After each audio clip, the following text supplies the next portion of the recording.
Hello बच्चों, आप लोग कैसे हैं? चलिए, बोर्ड का एग्जाम तैयारी कर रहे हैं और हम भी आपको जो है सो बोर्ड एग्जाम तैयारी कराने में कुछ सहूलियत कर रहे हैं, जिससे आपको जो है मैथ के एग्जाम में ऑब्जेक्टिव क्वेश्चन हो या लॉन्ग क्वेश्चन हो, आपको हल करने में ज़्यादा सहूलियत मिलेगा।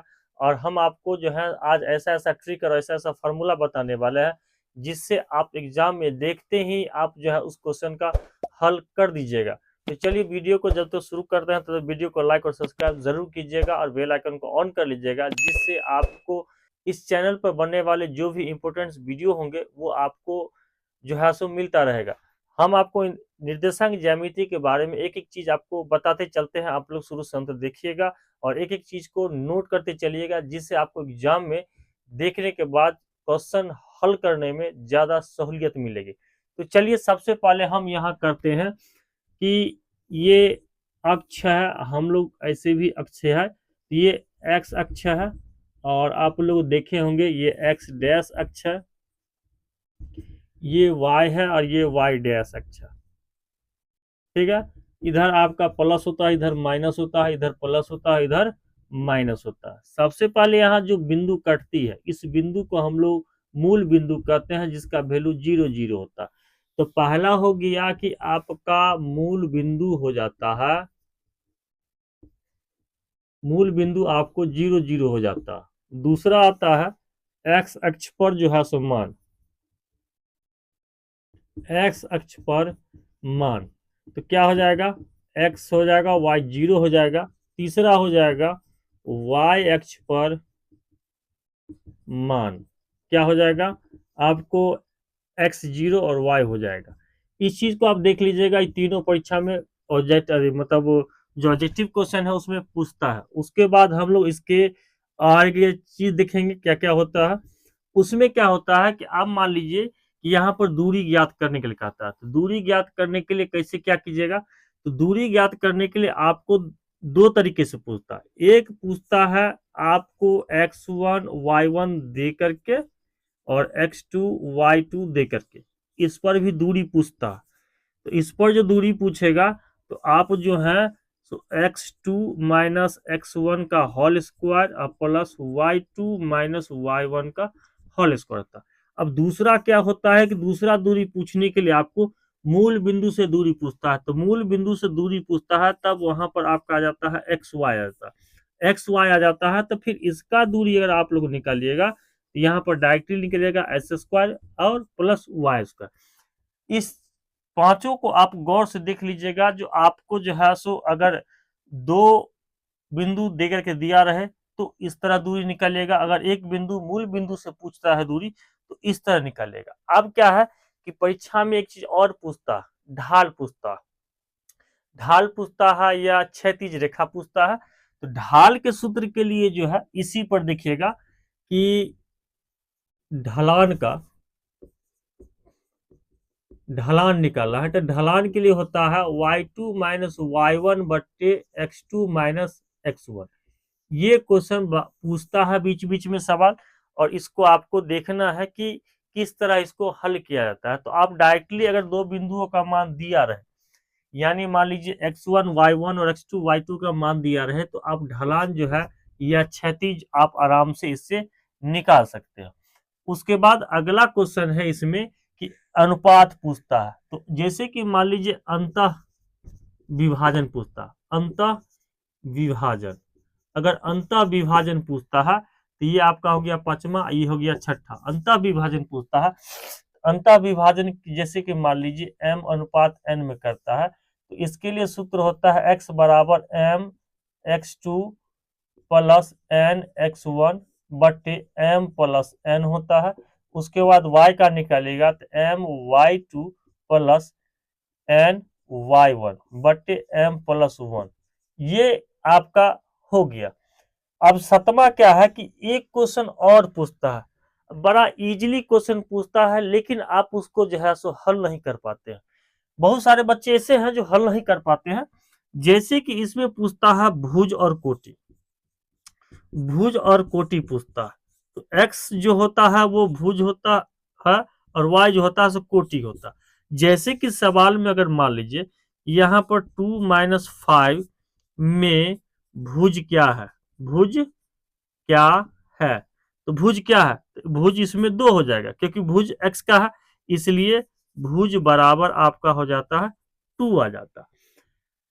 यहां तक आपने जो भी चीज सीखा, इसमें से आपने एग्जाम में 4 नंबर का क्वेश्चन सॉल्व कर लिया, मतलब ऑब्जेक्टिव का आपने 4 नंबर क्वेश्चन सॉल्व कर लिया। अब इसके बाद जो हम आगे बताने वाले हैं वो आपको एग्जाम में और सहूलियत करेगी हल करने में। चलिए बच्चों, आपको हम बताते हैं कि यह एक रेखा है, ए बी है, और इस पर बिंदु कोई पी है।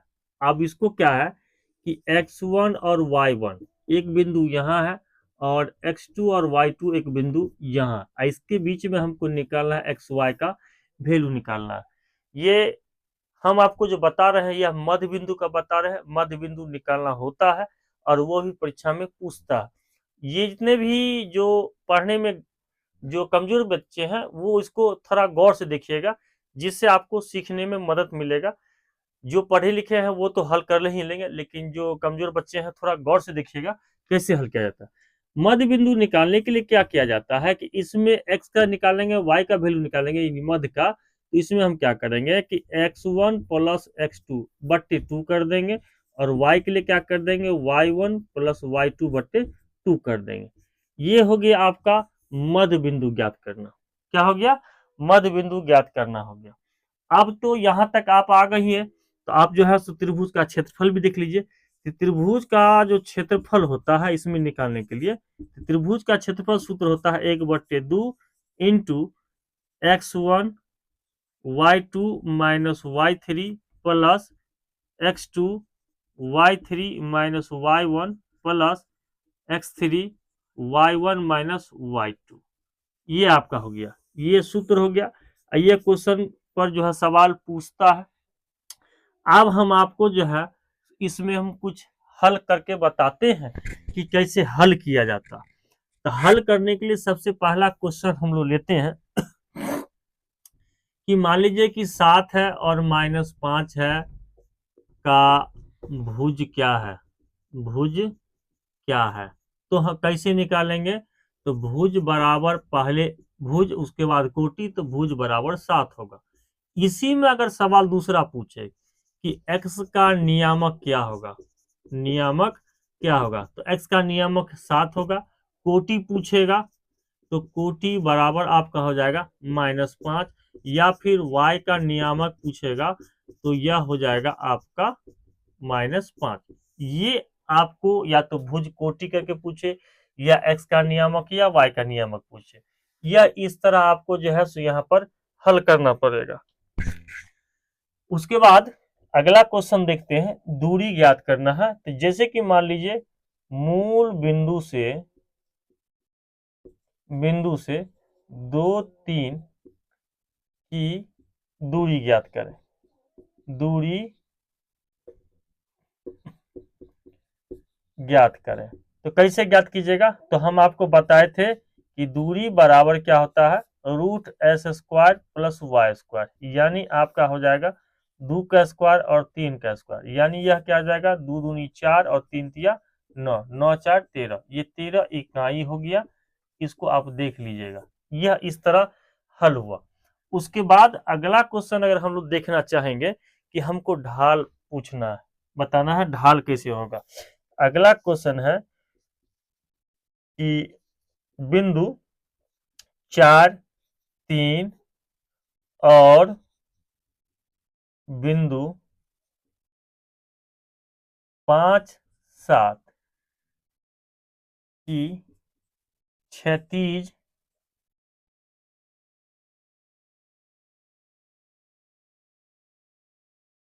दूरी क्या होगी, क्षैतिज दूरी क्या होगी, या ढलान क्या होगा, ढलान क्या होगा।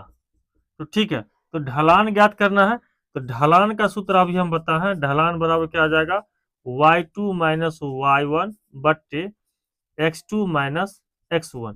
अब यहाँ देखिए, ये आपका हो जाता है x1, ये हो जाता है y1, ये हो जाता है आपका x2 और ये हो जाता है y2।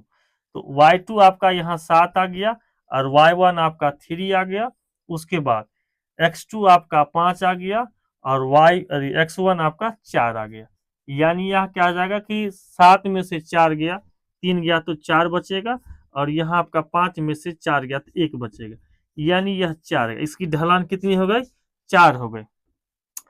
इसी तरह का आपके पास जो भी मॉडल पेपर होगा, जो भी आपके पास क्वेश्चन बैंक होगा, जो भी आपके पास जो भी गेस्ट पेपर होगा बनाने वाला, उससे आप निर्देशांक ज्यामिति का हर एक क्वेश्चन सॉल्व करने की कोशिश कीजिएगा। साथ के कमजोर बच्चों को भी कहेंगे कि आप हल कीजिएगा।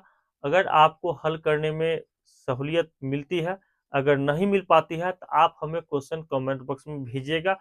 हम उसको इस वीडियो के माध्यम से सिखाने की भरपूर मेहनत करेंगे। और यह जानकारी आपको कैसा लगा, लाइक शेयर सब्सक्राइब जरूर कीजिएगा। तब तक के लिए धन्यवाद। और आप लोग पढ़िए और अच्छे नंबरों से बोर्ड एग्जाम पास कीजिए।